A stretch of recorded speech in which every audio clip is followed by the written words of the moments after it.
Hi hello ಎಲ್ಲರಿಗೂ ನಮಸ್ಕಾರ. ಜ್ಯೋತಿ ಪಾಕಶಾಲೆಗೆ ತಮ್ಮೆಲ್ಲರಿಗೂ ಸ್ವಾಗತ. ನನ್ನ ಕುಕಿಂಗ್ ವಿಡಿಯೋಸ್ ನಿಮಗೆ ಇಷ್ಟ ಆದಲ್ಲಿ ಜ್ಯೋತಿ ಪಾಕಶಾಲೆ ಚಾನಲ್ಗೆ ಲೈಕ್ ಮಾಡಿ ಹಾಗೆ ಸಬ್ಸ್ಕ್ರೈಬ್ ಮಾಡ್ಕೊಳ್ಳಿ. ನಾನು ಈ ದಿನ ಟೇಸ್ಟಿಯಾದಂತಹ ಹಾಗೂ ಹೆಲ್ದಿಯಾದಂತಹ ಮುಸ್ಕಿನ ಜೋಳದ ದೋಸೆ ಮಾಡುವ ವಿಧಾನ ತಿಳಿಸ್ಕೊಡ್ತೇನೆ. ಬನ್ನಿ ಬೇಕಾಗುವ ಸಾಮಗ್ರಿಗಳನ್ನ ನೋಡೋಣ. ನಾನಿಲ್ಲಿ 2 ದೊಡ್ಡ ಮುಸ್ಕಿನ ಜೋಳನ ಈ ರೀತಿ ಸುಲಿದಿಟ್ಕೊಂಡಿದ್ದೇನೆ.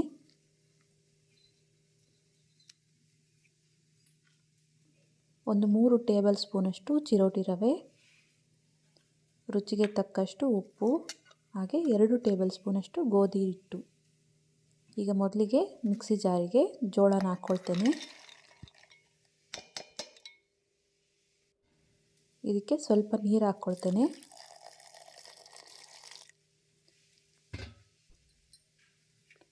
ಇದನ್ನು ನುಣ್ಣಗೆ ರುಬ್ಕೊಬರ್ತೇನೆ. ನೋಡಿ, ಈ ರೀತಿ ನುಣ್ಣಗೆ ರುಬ್ಕೋಬೇಕು. ಇದನ್ನು ಒಂದು ಪಾತ್ರೆಗೆ ಹಾಕ್ಕೊಳ್ತೇನೆ. ಮಿಕ್ಸಿ ಜಾರಿಗೆ ಸ್ವಲ್ಪ ನೀರು ಹಾಕಿ ಕಲಸಿ ಹಾಕ್ಕೊಳ್ತೇನೆ.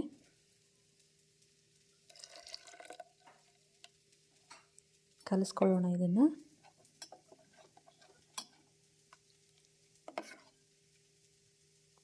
ಈಗ ಇದಕ್ಕೆ ಚಿರೋಟಿ ರವೆ ಹಾಕ್ಕೊಳ್ತೇನೆ.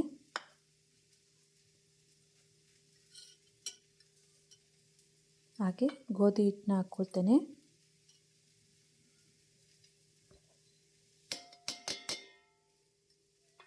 ಎರಡನ್ನು ಹಾಕಿ ಗಂಟಿಲ್ಲದೆ ಇರೋ ಹಾಗೆ ಕರಸ್ಕೋಬೇಕು. ಇದನ್ನು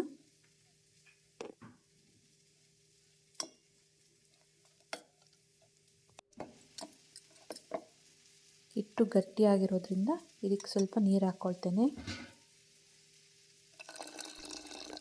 ದೋಸೆ ಹಿಟ್ಟಿನ ಅದಕ್ಕೆ ಇದನ್ನು ನೀರು ಹಾಕಿ ಕಲಿಸ್ಕೋಬೇಕು.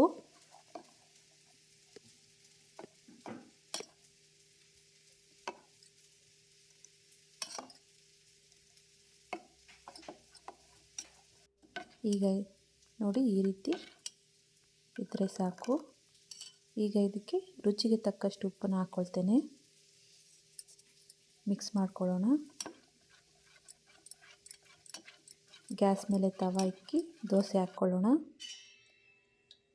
ತವ ಕಾದಿದೆ, ಎಣ್ಣೆ ಹಾಕ್ಕೊಳ್ತೇನೆ.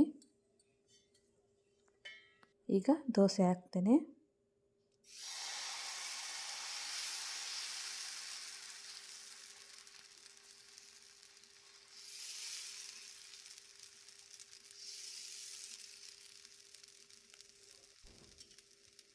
ಇದಕ್ಕೆ ಸ್ವಲ್ಪ ಎಣ್ಣೆ ಹಾಕ್ಕೊಳ್ತೇನೆ.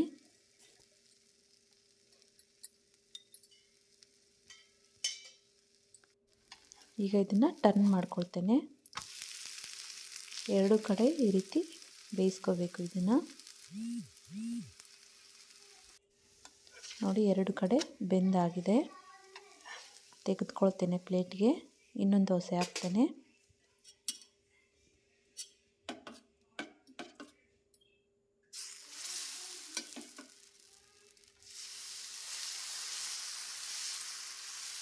ನೋಡ್ಬೋದು ದೋಸೆ ಎಷ್ಟು ತೆಳ್ಳಗೆ ಬರ್ತಾ ಇದೆ ಅಂತ.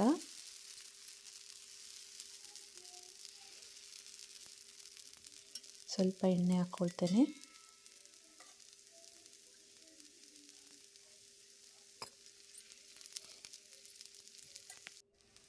ಟರ್ನ್ ಮಾಡ್ಕೊಳ್ತೇನೆ. ಇದನ್ನು